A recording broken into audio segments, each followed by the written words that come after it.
multilateral system appears to be failing the world. That so many serious stresses are being left unaddressed is understandably having consequences for the global order itself. Increasing barriers and complicating transactions will not help. On key issues, we have unfortunately seen that gridlocks have undermined the search for common ground. These experiences have only made the case for reformed multilateralism generally. Thank you. Your Excellency, President Lula da Silva, Your Highness, Excellencies, Namaskar and good evening. It is my privilege to represent Prime Minister Narendra Modi at this virtual meeting of BRICS leaders. I convey his warm greetings to all of you. The state of the world today, Excellencies, is a cause for genuine concern. The last few years have witnessed the devastating impact of the COVID pandemic, major conflicts in Ukraine and the Middle East, West Asia, volatility in trade and investment flows, extreme climate events, and a discernible slowing down of the SDG agenda. In the face of these challenges, the multilateral system appears to be failing the world. That so many serious stresses are being left unaddressed is understandably having consequences for the global order itself. It is this cumulative concern that BRICS is now discussing.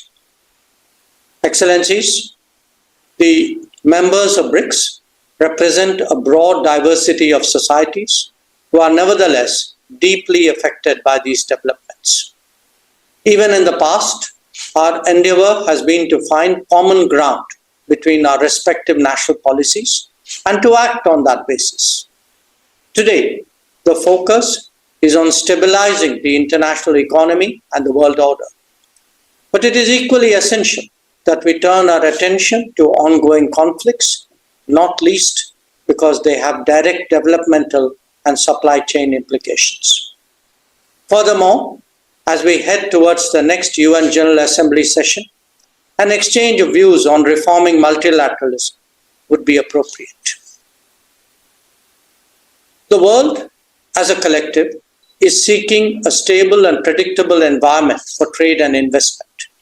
At the same time, it is imperative that economic practices are fair, transparent, and to everyone's benefit.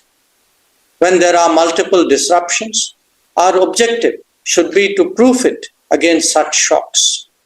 That means creating more resilient, reliable, redundant, and shorter supply chains. Not just that, it is also essential that we democratize manufacturing and production and encourage their growth in different geographies. Progress in that regard will contribute to regional self-sufficiency and relieve anxieties at times of uncertainties. Your Highness, Excellencies, trade patterns and market access are today prominent issues in the global economic discourse. The world requires constructive and cooperative approaches to promote trade that is sustainable. Increasing barriers and complicating transactions will not help. Neither would the linking of trade measures to non-trade matters. The BRICS itself can set an example by reviewing trade flows among its member states.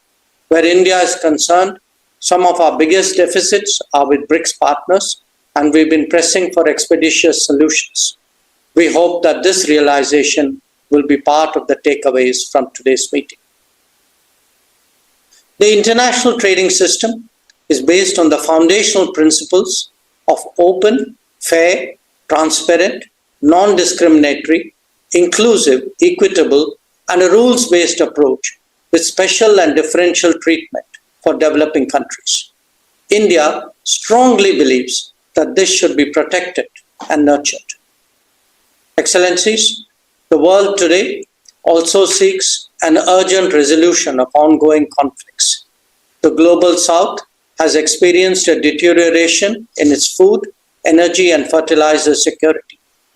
Where shipping is targeted, not just trade, but livelihoods also suffer. A selective protection cannot be a global answer. An early end to the hostilities and undertaking diplomacy to ensure a durable solution is the obvious pathway before us. The working of international organizations in the last few years has witnessed major shortfalls in many areas. On key issues, we have unfortunately seen that gridlocks have undermined the search for common ground. These experiences have only made the case for reformed multilateralism generally, and that of the United Nations and its Security Council specifically, more urgent. The BRICS have taken a positive view of this need for reform, and we expect that it would collectively become a strong voice for much awaited change. Excellencies, even as the world grapples with policy changes, we must not lose sight of bigger concerns, especially climate change. Sadly, both climate action and climate justice are currently slipping in global priorities. We need new thinking and initiatives as well. I commend the International Solar Alliance, the Coalition for Disaster Resilient Infrastructure, and the Global Biofuels Alliance for your consideration.